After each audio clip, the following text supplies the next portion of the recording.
It's another edition of Time About the Movies. We're looking at the movies released on January 18th, 1991. And like I said last time around, we're going to split the new releases this week into two separate shows. So we're going to have 3 releases this week, 3 releases for the next week. And that's because nothing's coming out the following weeks. So I decided to put 3 of the new releases from this week into the next episode. So we're going to focus on the big 3 new releases this week. And we're going to start it off right now with John Milius's Flight of the Intruder, starring Danny Glover, Willem Dafoe, and Brad Johnson. The men who fly the A-6 Intruders in Vietnam are as calm in the air. It's going to be the most exciting thing you've ever done with your clothes on, Don.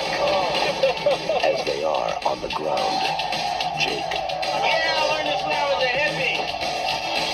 Razor. Got room here for a 6-pack and a pizza? Sure, Taylor. Okay. Yeah. Cole. You got the DFCN and Silver Star, don't you? Does it matter? Caparelli. I got the name because somewhere in my past there was a wop in the wood pile. Nerve make them confident. The rules of engagement held them back. What's your problem, mister? Well, I don't think trees in a suspected truck park is worth a man's life. They send you here to stroke the widow. You get in your airplane and fly away alone. Sometimes you don't come back. I'd like to introduce you to the replacement crew. We just call them new guys. You used up all the good names. I don't like the Tigers either. I hate them. You tell me you're interested in payback. It's right across the square from the National Assembly. Sam City, man. Just say we happen to pull it off. Maybe some other guy somewhere will get a chance to die in their sleep.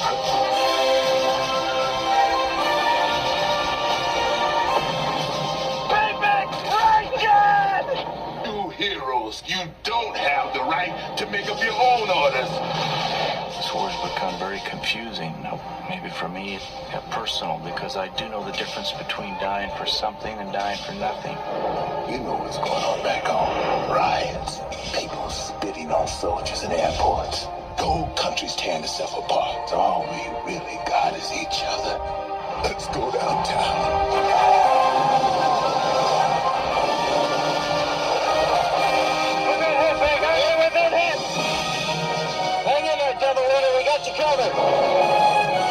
Danny Glover. Yeah! You know something I don't know? Willem Dafoe. Brad Johnson. I grounded you. Hey, I am on the ground. Rosanna Arquette. Come here. You got a chance alone. You're going back to your wife and kids.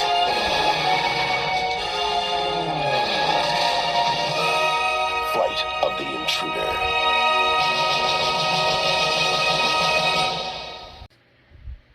Yeah, it's almost never a good sign if your movie is supposed to come out in summer 1990 and it's delayed to shoot a new ending to appease audiences. That's what the producer of this movie did, Mace Newfield, who also did Hunt for Red October. He also didn't want it to compete with Memphis Belle and Air America, which, I mean, all 3 of these movies came out within 6 months of each other, so kind of missed the point on that one. And yeah, the movie just isn't good. I mean, it takes the story from the original book and creates a lot of plot and continuity errors. The special effects are terrible.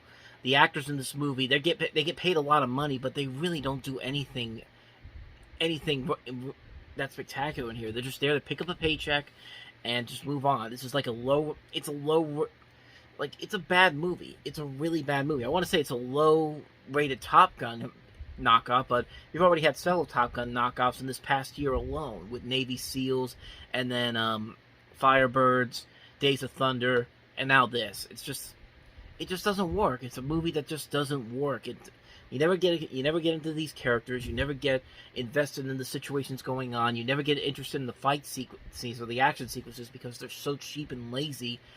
And for a $30 million movie to be this cheap and lazy in 1991 it's just unacceptable. It's just like, yeah, I expect a lot better from this. It's just like, this is just one of the reasons why January is known as the dumping ground of movies, and this is exactly why. This is one of those movies that looks so cheap, so lazy, it just fails on so many levels. So that's my thoughts on Flight of the Intruder. Let's go ahead and move on to the next movie, which is Disney's White Fang, based off the book by Jack London.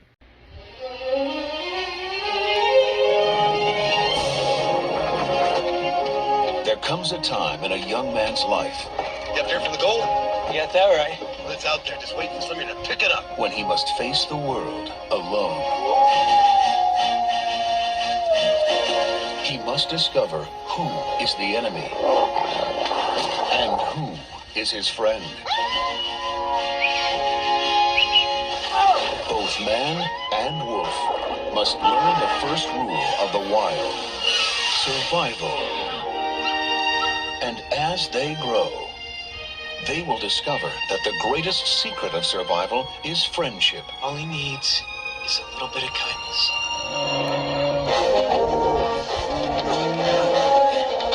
In a land where nature was the greatest challenge, they shared an incredible adventure. Holy mackerel. Burn him out. From Jack London's thrilling story, Walt Disney Pictures presents Ethan Hawke of Dead Poets Society and One Extraordinary Wolf. In Jack London's White Fang, together they found the courage to survive.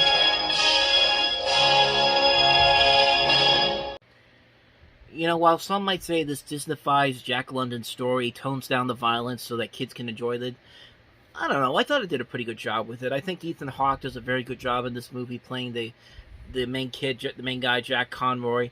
And I like the chemistry with him and the dog. The dog in this movie, I like the dog a lot in this movie. White Fang, who's played by Jed.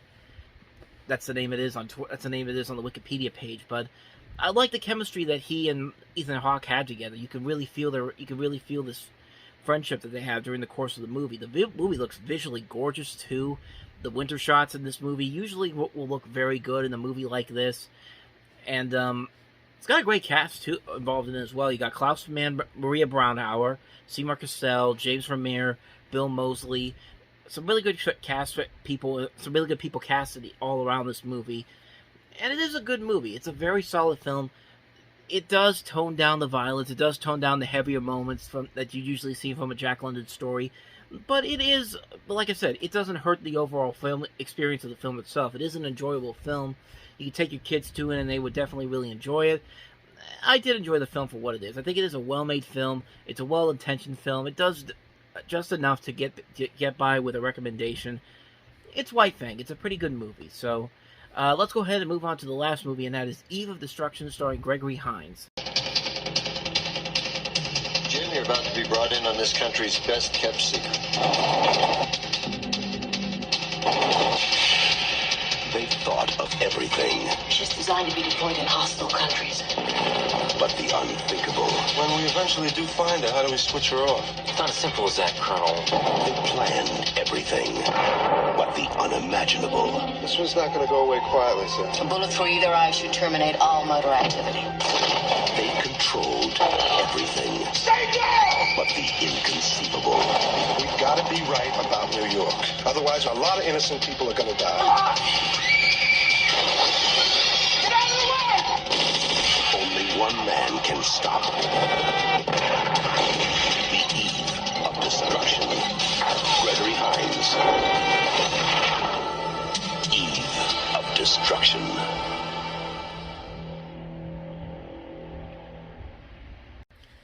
And the award for the single stupidest casting decision ever made, Gregory Hines as Colonel Jim McQuaid in Eve of Destruction. I mean, wow, this was bad casting all around. Not for Gregory Hines. I mean, Gregory Hines has proven he can be a really great actor. He's been in stuff like Wolfen, The Cotton Club, White Nights, but he's just poorly cast in this movie.